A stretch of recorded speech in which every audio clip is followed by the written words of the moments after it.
വർഷങ്ങൾക്ക് മുമ്പ് ഞാനും നിങ്ങളെ പോലെ ഈ സ്കൂളിലെ വിദ്യാർത്ഥിയായിരുന്നു. രജിത ടീച്ചറിന്റെയും സിന്ധു ടീച്ചറിന്റെയും പഴയ വിദ്യാർത്ഥി. അന്നത്തെ എൻ്റെ 2 ടീച്ചർമാരെ തേടിയാണ് ഞാനിന്ന് എത്തിയത്. എന്തിനെന്നല്ലേ,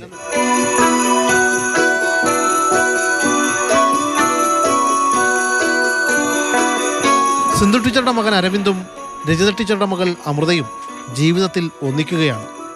ഇവരുടെ വിവാഹ നടത്തിപ്പിലെ ടീച്ചർമാരുടെ കാഴ്ചപ്പാടാണ് കൂടുതൽ സന്തോഷം പകരുന്നത്. ഇനി കാര്യങ്ങൾ അവർ പറയട്ടെ.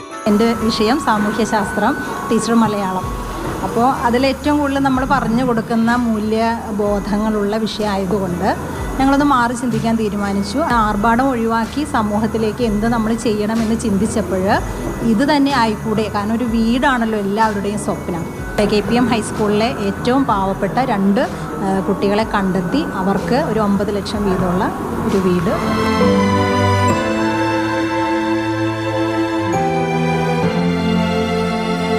ഞങ്ങളിപ്പോൾ 28 വർഷമായി ഇവിടെ ജോയിൻ ചെയ്തിട്ട്. അപ്പോൾ ഞങ്ങളുടെ കുഞ്ഞുങ്ങളാണ് ഏറ്റവും പ്രിയപ്പെട്ടവർ. സ്വന്തം മക്കളെ പോലെ തന്നെയാണ്. എൻ്റെ വീട്ടിലൊക്കെ പറയാറുണ്ട്, അമ്മയ്ക്ക് സ്വന്തം മക്കളെക്കാളും കാര്യം പിന്നെ ക്ലാസ്സിലെ കുട്ടികളാണെന്ന്. അപ്പോൾ അതേപോലെ സ്വന്തം മക്കളാണ് ഇവരെല്ലാവരും ഞങ്ങളുടെ. അപ്പോൾ അവർക്ക് തന്നെ ഇത് കൊടുക്കുന്നതിൽ വളരെ സന്തോഷം. അപ്പോൾ നിർധരായ ആളുകൾക്ക് വീട് വെച്ച് കൊടുക്കുന്ന ഒരു ചടങ്ങാണ് വിവാഹത്തിൻ്റെ ആഘോഷം. ആ ആഘോഷം മാത്രമാണ് ഞങ്ങൾ നടത്തുന്നത്. പിന്നെ ചെറിയ രീതിയിലുള്ള ചടങ്ങുകൾ മാത്രം നടത്തി വിവാഹം നടത്താനാണ് തീരുമാനിച്ചിരിക്കുന്നത്. ടീച്ചർമാരുടെ കരുതൽ അർഹതപ്പെട്ട കുട്ടികളിലെത്തിക്കാൻ സ്കൂൾ തന്നെ മുൻകൈ എടുക്കും. ജീവകാരുണ്യം ഭവനം പദ്ധതി എന്നാണ് ആ പദ്ധതിയുടെ പേര്. കുടുംബാംഗങ്ങളെല്ലാവരും കൂടി തയ്യാറാക്കിയ ഒരു നിബന്ധനകൾ നൽകിയിട്ടുണ്ട്. മാതാപിതാക്കളുടെ പേരിൽ മിനിമം ഒരു 3 സെൻറ്റ് സ്ഥലമെങ്കിലും ഉണ്ടായിരിക്കണം. അതുപോലെ തന്നെ സാമ്പത്തികമായി പിന്നോക്കം നിൽക്കുന്നവരായിരിക്കണം.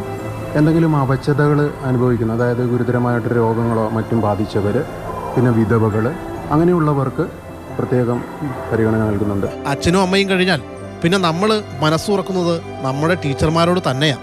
പിള്ളേരുടെ രാവിലെ ഫസ്റ്റ് പീരീഡ് തന്നെ പിള്ളേരുടെ മുഖം കാണുമ്പോൾ നമുക്ക് മനസ്സിലാകും എന്തെങ്കിലും ഒരു ചെറിയ പ്രശ്നം ഉണ്ടെങ്കിൽ. അപ്പം പേഴ്സണലായിട്ട് ചോദിച്ചാൽ അവരത് പറയുകയും ചെയ്യും.